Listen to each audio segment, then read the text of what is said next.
Olá, bem-vindo ao Meditando. Eu sou a Juliana e nesta meditação eu vou te guiar até que você caia num sono profundo e tranquilo, te contando uma história. Eu contei a história do rei Henrique VIII e suas 6 mulheres, e vocês pediram para eu fazer um vídeo de cada mulher. Então eu vou começar hoje aqui no canal a série das 6 mulheres do Henrique VIII, em ordem cronológica.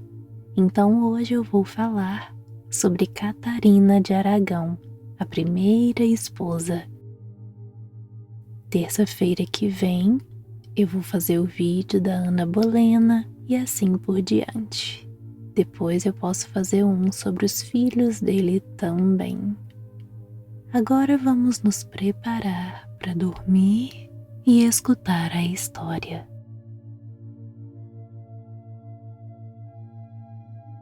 Então deite-se em uma posição confortável.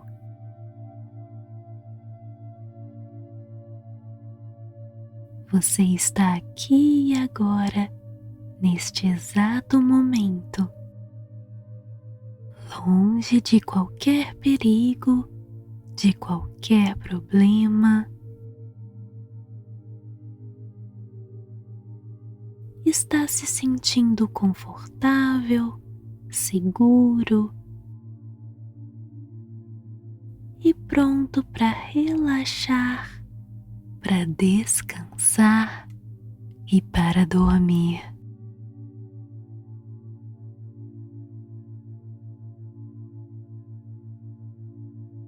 Você sente os seus olhos ardendo de sono suavemente. Suas pálpebras vão ficando pesadas, pesadas. E vai ficando difícil manter os olhos abertos. Então, você deixa que eles se fechem.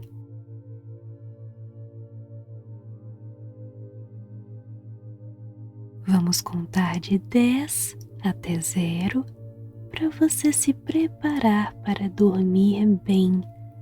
E a cada número, você vai caindo mais e mais profundamente em um estado de relaxamento e conforto.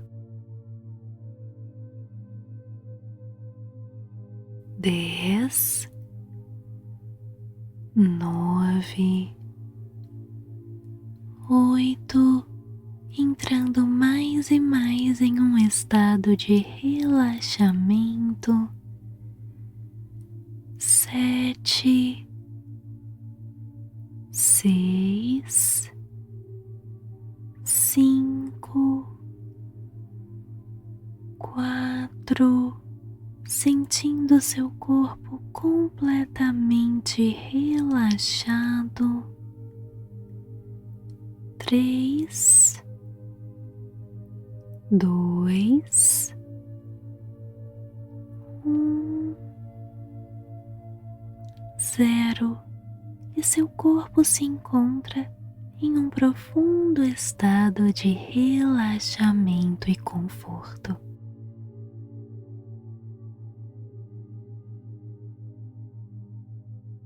Agora você presta atenção apenas na minha voz e na história.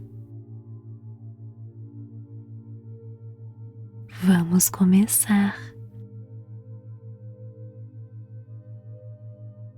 Catarina nasceu em Alcalá de Henares e foi a filha sobrevivente mais nova dos reis católicos Fernando II de Aragão e Isabel de Castela.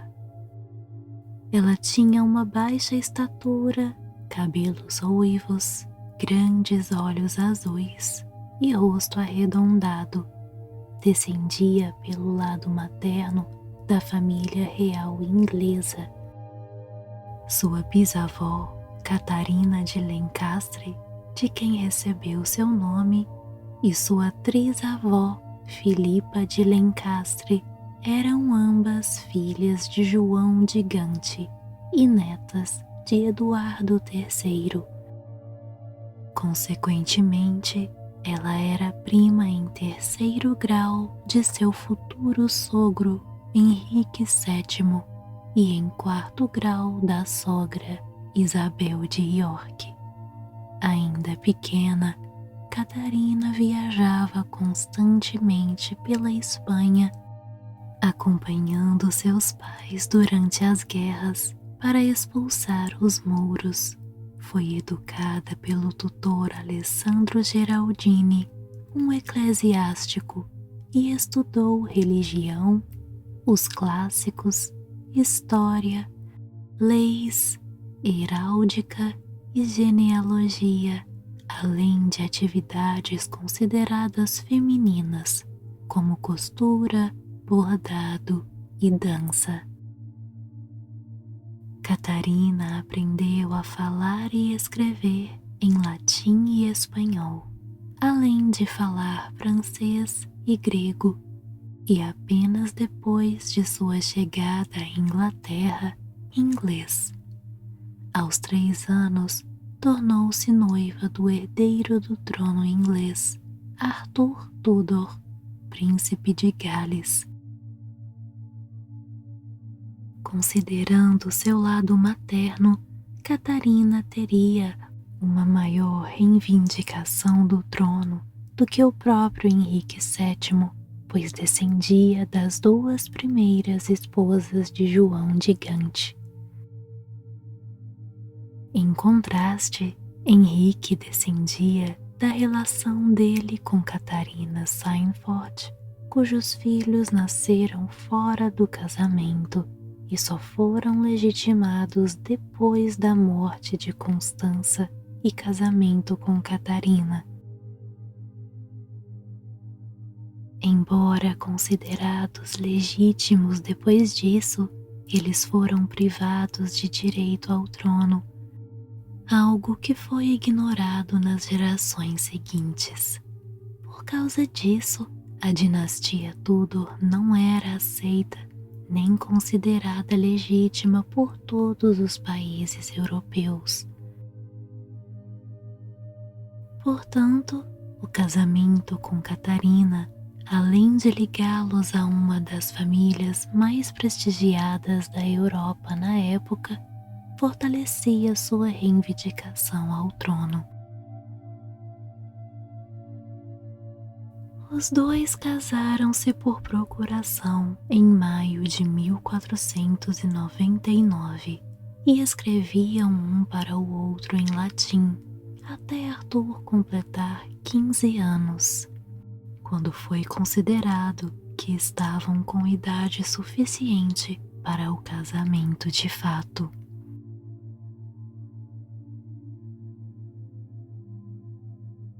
Catarina chegou a Londres com um grupo de seus servidores africanos, considerados de luxo pelos ingleses, que causaram grande impressão.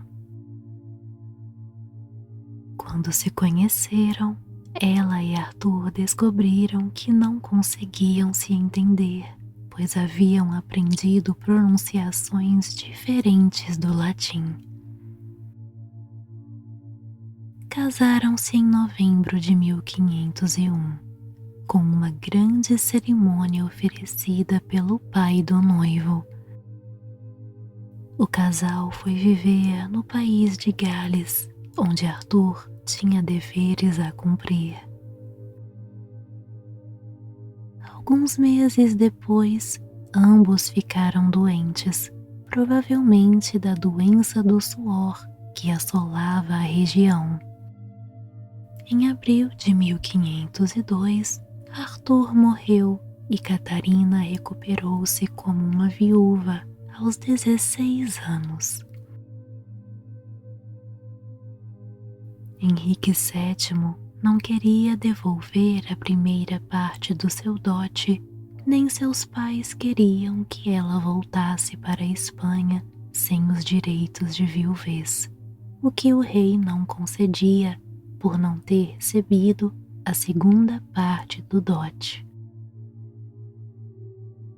Surgiu então a possibilidade de tornar-se noiva do novo príncipe de Gales, seu antigo cunhado Henrique, 5 anos mais jovem que ela.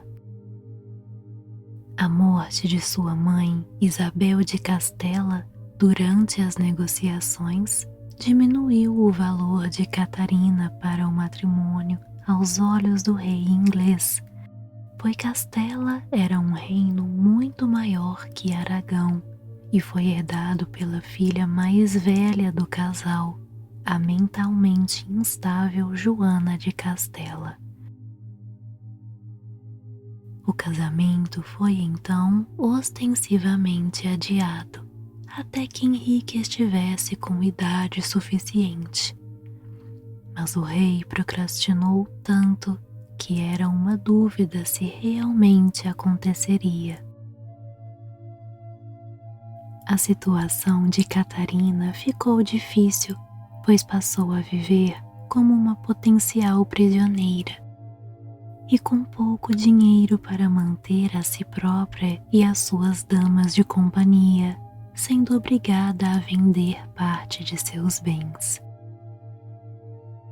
Em 1507, serviu como embaixadora espanhola na Inglaterra, quando seu pai viu-se sem um representante no país, o que fez dela a primeira mulher embaixadora da Europa.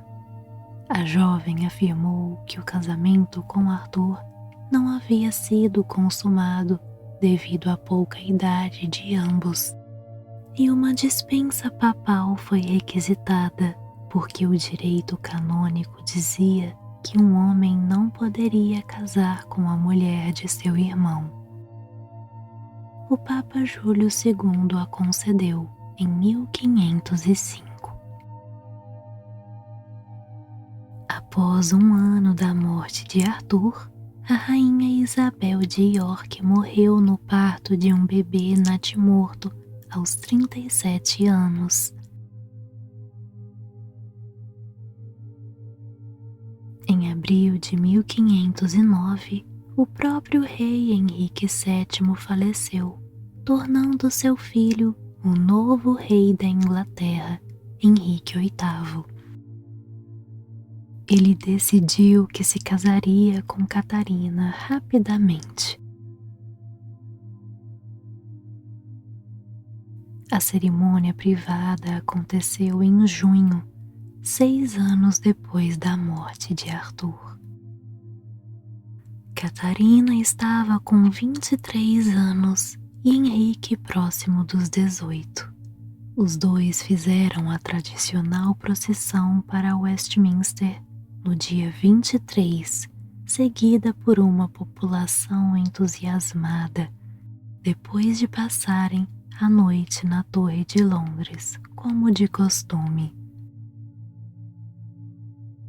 No dia seguinte, foram ungidos e coroados juntos pelo arcebispo da Cantuária, na abadia de Westminster.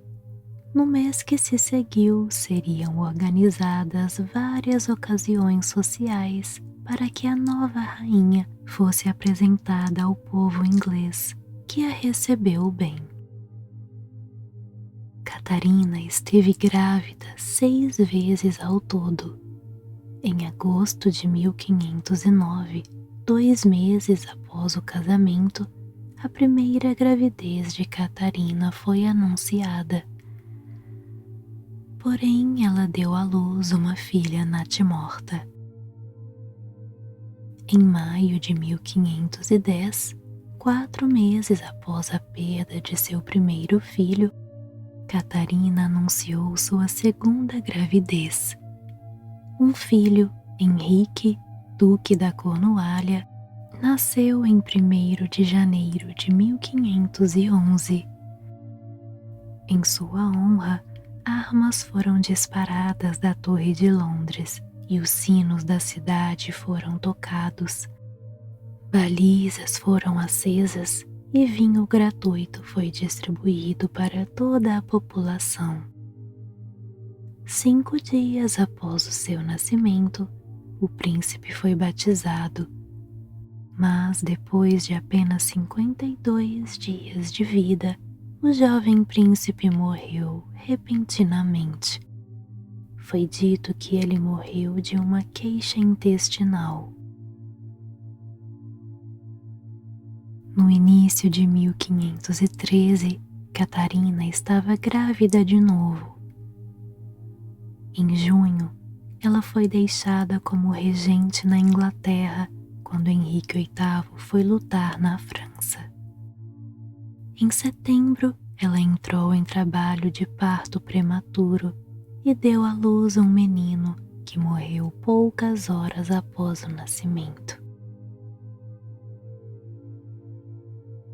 Em junho de 1514, Catarina anunciou sua 4ª gravidez. Em dezembro, ela deu à luz um menino natimorto. No verão de 1515, Catarina anunciou sua 5ª gravidez. No entanto, menos esperança foi colocada em um herdeiro após suas gestações anteriores fracassadas. Em fevereiro, Catarina entregou uma menina saudável às 4 da manhã. Ela foi batizada de Maria, com grande cerimônia. Apesar de seu evidente desapontamento, Henrique VIII disse que se fosse uma menina dessa vez, certamente os meninos seguiriam. Em fevereiro de 1518, Catarina anunciou sua 6ª e última gravidez. Em novembro, ela deu à luz uma filha aos 8 meses de gestação, mas a criança era fraca e viveu apenas algumas horas.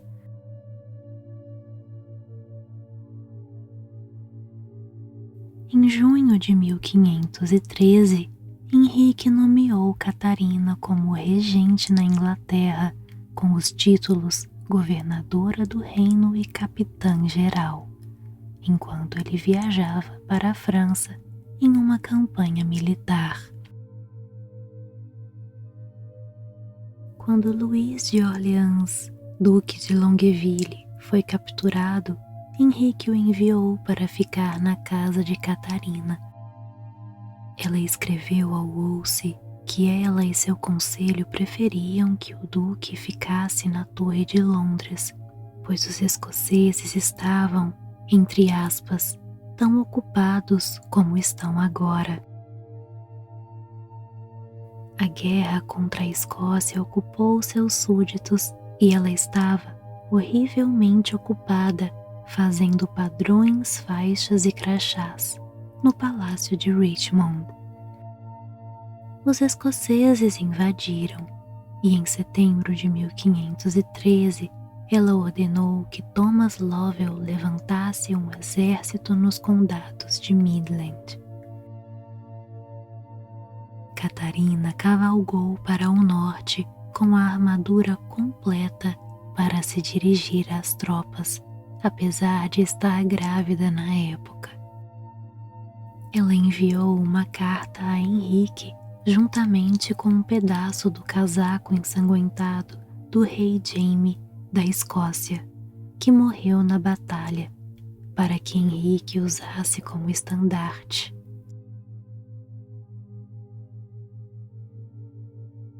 A dedicação religiosa de Catarina aumentava enquanto ela envelhecia, assim como seu interesse pelos estudos acadêmicos.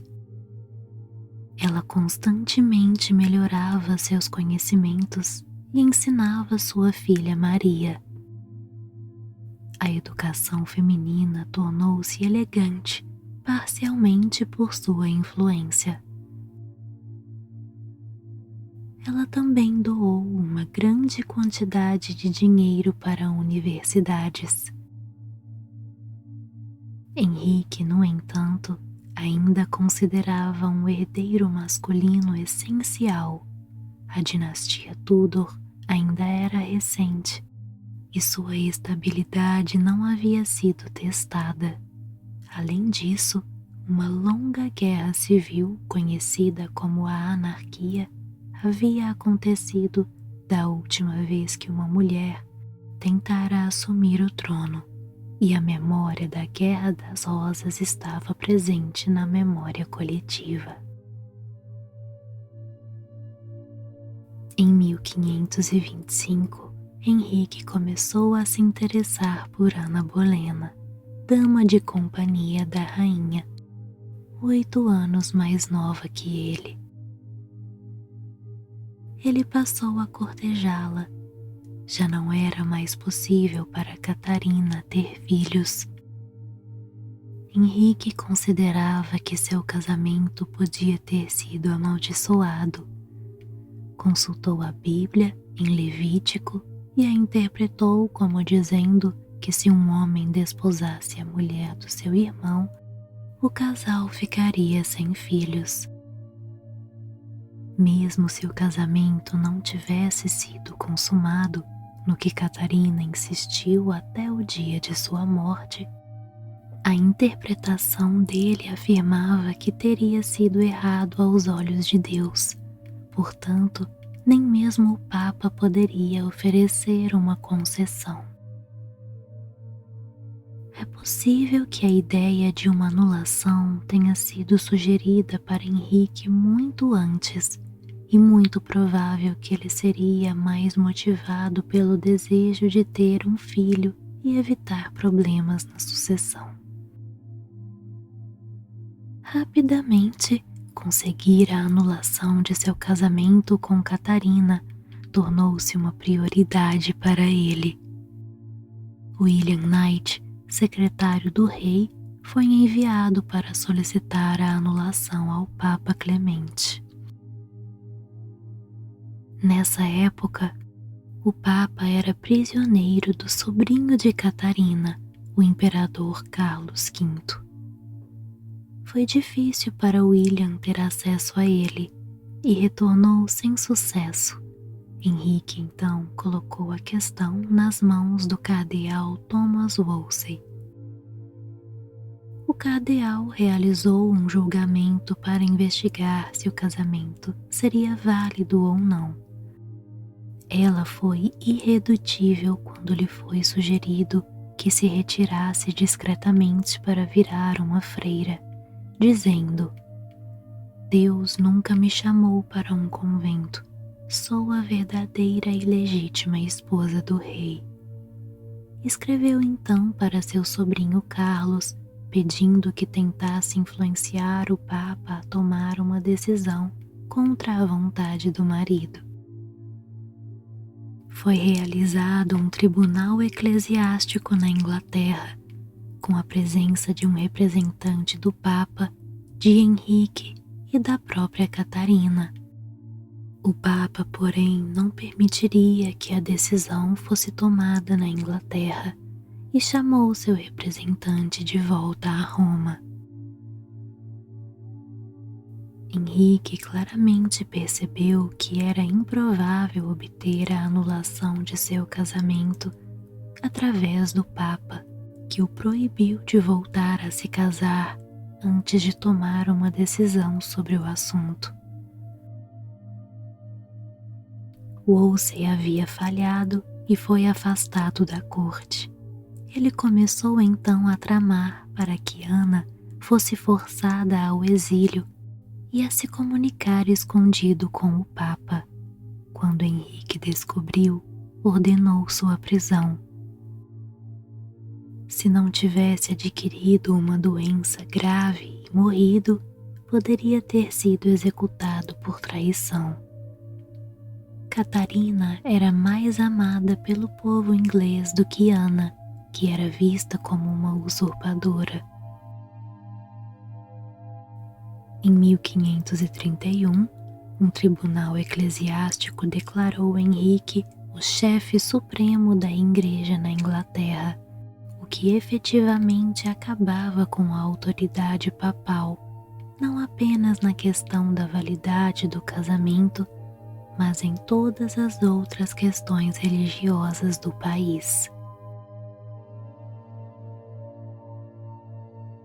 Em julho desse mesmo ano, Catarina foi expulsa da corte e seus antigos aposentos foram dados para Ana. Catarina passou a viver praticamente isolada e foi afastada de sua filha Maria, a quem nunca mais voltou a ver. Henrique casou-se secretamente com Ana Bolena. Thomas Cranmer efetuou a anulação em maio de 1533. 5 dias depois, o casamento dele com Ana foi considerado válido. O Papa negou o pedido de anulação, mas a decisão foi ignorada por Henrique, que não mais o reconhecia. A morada de Catarina foi mudada repetidas vezes, ficando mais humilde por ordens de Henrique. Ela continuou a se considerar e usar o título de rainha, como ainda era chamada por seus servos. Henrique, todavia, a considerava apenas princesa viúva de Gales, em reconhecimento à sua posição como viúva de Arthur. Era-lhe permitido receber visitas apenas ocasionais. Algumas delas, discretamente, trocavam cartas entre ela e sua filha, que estavam proibidas de se comunicar de qualquer maneira. O rei lhes ofereceu a chance de terem melhores alojamentos e permissão para terem contato uma com a outra, se aceitassem Ana como a rainha legítima. Ambas recusaram. Em dezembro de 1535, sentindo que a morte se aproximava, ela escreveu seu testamento e uma carta para o sobrinho, imperador Carlos V, pedindo que protegesse sua filha Maria. Escreveu também uma última carta a Henrique, na qual o chama de meu querido senhor, rei e marido. Pede que seja um bom pai para ela e diz que lhe perdoa por tudo e ora a Deus para que o perdoe também. A carta foi assinada como Catarina, a rainha. Ela morreu em 7 de janeiro de 1536. A notícia de sua morte chegou ao rei no dia seguinte. Na época, foram espalhados rumores de que ela teria sido envenenada. Isso ocorreu, pois ao examinarem o corpo de Catarina, depois de falecida, os médicos encontraram uma mancha preta em seu coração. Os apoiadores viram isso como prova de que teria sido assassinada a mando de Henrique ou Ana. Atualmente, no entanto, acredita-se que ela teria morrido de câncer, doença que não era bem entendida na época. Catarina foi enterrada com as cerimônias de uma princesa de Gales, não de uma rainha. Henrique não compareceu ao funeral, nem permitiu que Maria o fizesse. Catarina causava excelente impressão nas pessoas. Até seu inimigo, Thomas Cromwell, disse que se não fosse por seu sexo, ela poderia ter desafiado todos os heróis da história. Ela conquistou grande admiração por iniciar um extenso programa de ajuda aos pobres. Foi também uma patrona do humanismo renascentista e amiga dos estudiosos Erasmo de Roterdão e Thomas More. Alguns a viam como mártir.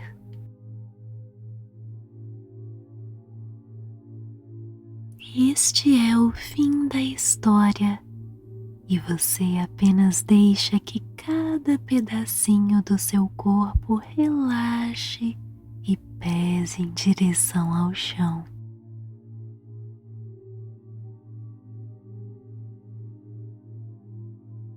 Você relaxa o topo da sua cabeça,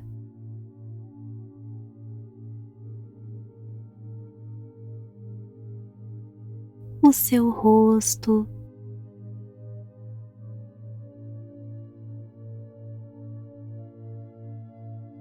todos os músculos do rosto,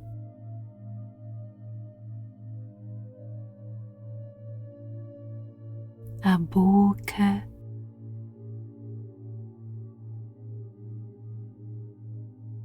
a língua,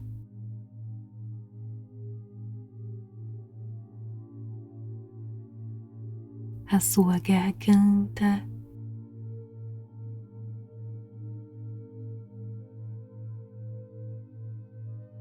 o maxilar,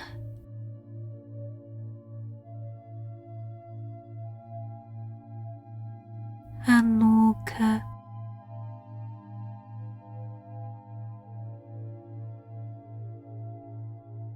o pescoço,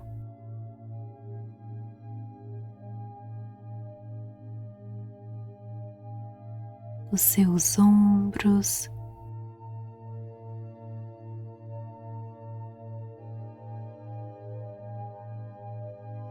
os braços,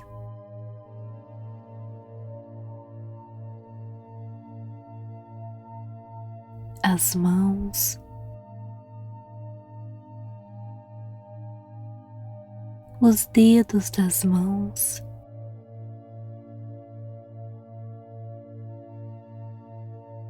o tórax,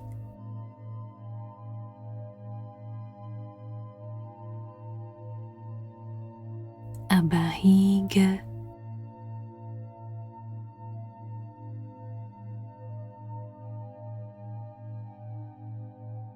as costas,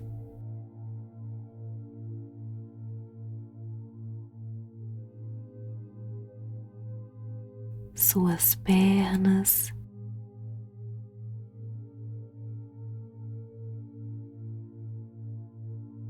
seus pés,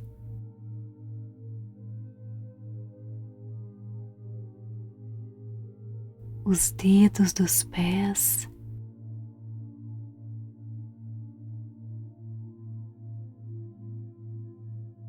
seu corpo está extremamente, completamente relaxado,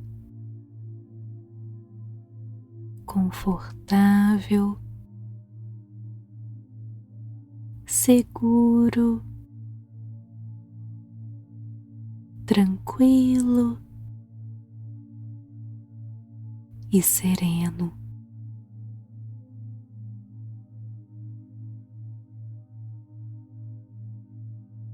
E então você finalmente se entrega ao sono.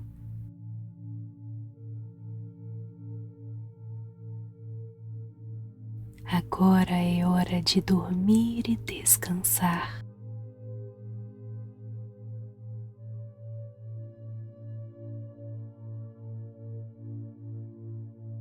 Você se entrega para um sono profundo, revigorante, relaxante, transformador.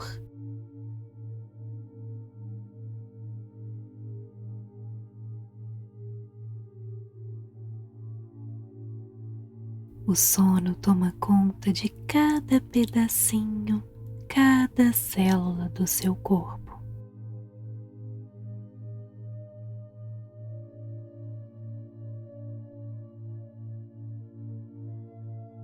Você sabe que amanhã vai acordar na hora certa, se sentindo muito bem e extremamente energizado, descansado e pronto para um novo dia.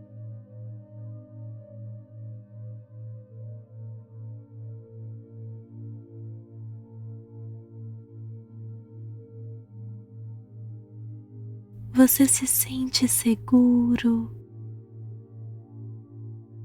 tranquilo, em paz, em um relaxamento profundo.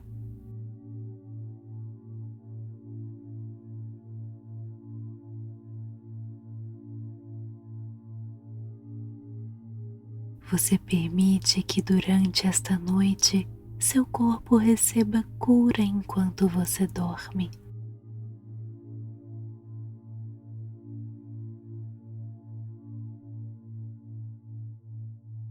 Você permite que os seus sonhos sejam leves, agradáveis.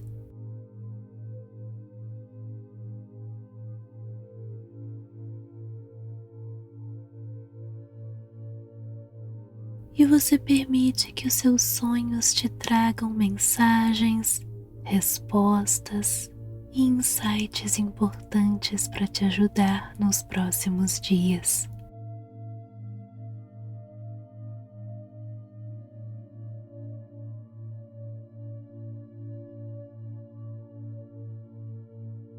Este é o seu momento de descanso.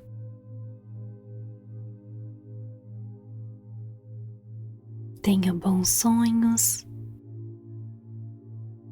um bom sono, um bom descanso.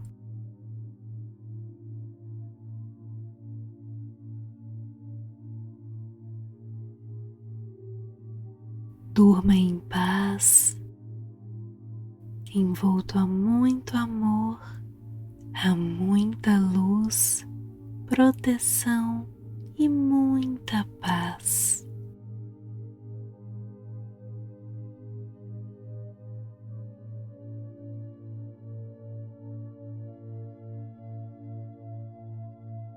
Bom descanso, bons sonhos.